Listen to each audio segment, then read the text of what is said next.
West Beverly, and I'd like to say hello, Honorable Mel Barajas and members of council. Tonight I am speaking directly representing just the 12 members. Ms. Carter, can you put the microphone to your, there you go. Is that better? Yeah. Tonight I am speaking representing the 12 members of the Montebello Mid-Management Association that are not within our transit department. I'm not speaking on behalf of our transit department. Understood. And as you probably know, we are the frontline supervisors for the multiple city departments that are providing direct services to the community and support functions for the general city. In a little over 1 year, our membership from departments other than transit, once again, has been reduced by approximately 43%. We have, this has been through city-initiated early retirements, layoffs, positions being left vacant. We have also willingly accepted unpaid furloughs to help the city's financial situation. Some of our members are also Montebello residents. Many have families that live here, and some grew up here. All of us are long-term city employees. Some people would say in today's economy we should just be thankful we have jobs, and I assure you that we are. But for us, working for the city of Montebello goes beyond that. We are thankful that we are able to provide services to a community that we truly care about. That's right, we are here because we care about and work for our community, and we do consider it our community. In years past, jobs were not hard to find, and higher paying opportunities have been offered to many of us, yet we chose to stay. Why? It is because our hearts are here and we are dedicated to this community, to Montebello. In the past year, we have managed to provide the best services possible with reduced staff and budgets. We are speaking to you tonight not as much to protect our jobs, but to protect the public we serve every day. We have concerns about the proposed budget cuts as to the negative impact they will have on our community. Understandably, the general public is most concerned about police and fire services. After all, these are the gentlemen and ladies that respond to a system during what might be their worst nightmare come true. We ourselves greatly appreciate our co-workers in public safety and the protection they provide to us. On the other hand, sometimes the public does not really think about what the rest of us, of our city departments, do and provide until they need us or we are no longer there. Some people may not consider our Parks and Rec department important, but residents who use these services think that they are very important, sometimes even a lifeline. For the residents that do not use these services and feel that they are unimportant, we ask that they consider where the children that are currently at extended daycare sites or parks and after-school problems will be going, and how will they amuse themselves. These children live in all of our neighborhoods, and without directed... It's okay, Ms. Carter, go ahead. No, go ahead. Let me finish. And without directed activities, they are likely to get into mischief, possibly at your home.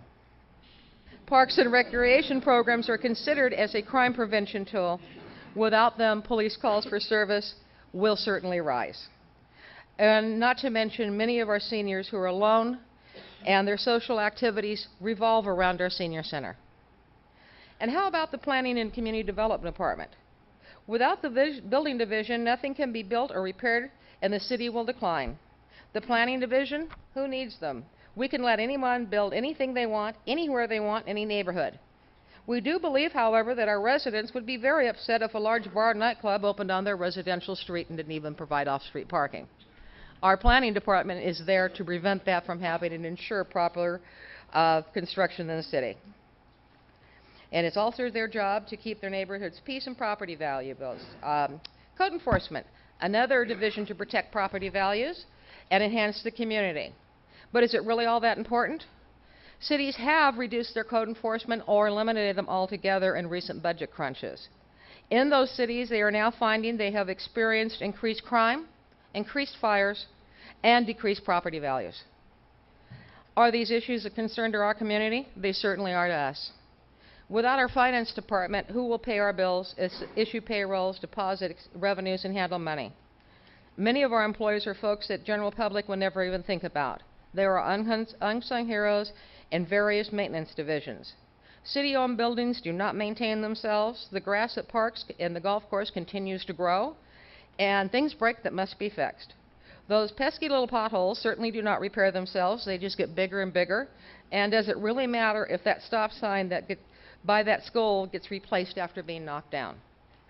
Our MIS division is invisible to all but city employees. But when our computers go down and we can't provide the services to the public, our employees know how important these people are to us. The point I'm trying to illustrate is that it takes all of us to keep the city going. The large cuts to general city employees have already had an impact on how we can provide the services. The citizens of our community need to have a city that can provide the services they need, the services they want, services to protect their property values and their safety, and the services that they deserve. This takes the entire team. It saddens us also to see the negative image that is being portrayed of Montebello, when we know what a terrific place it is. All of us need to work together as a team to erase the black marks on our public image. Although it may not seem important, image and service to the public is everything. How we are perceived will either attract or detract business and developers, not to mention lenders that we might need for a temporary solution to our problems. We also need to develop a long-term plan to put our city back on top where it belongs. We respectfully request that you consider the entire picture before making cuts or other decisions that will impact the community that we all care about. When the tree division was cut, there was no community outcry. But when the storms came and the trees fell, it was obvious that they were important, and it was even more obvious that they were simply not there. We commend the city for taking the action to ensure our community that they have someone to call now when the next storm comes if a city tree falls. We know you're faced with an extremely difficult task in making all this happen, and we certainly don't envy your position. If you feel our input might be of assistance, please don't hesitate to call on us. We want to help. Thank you for your time and consideration. Thank you, Ms. Carter, for your comments.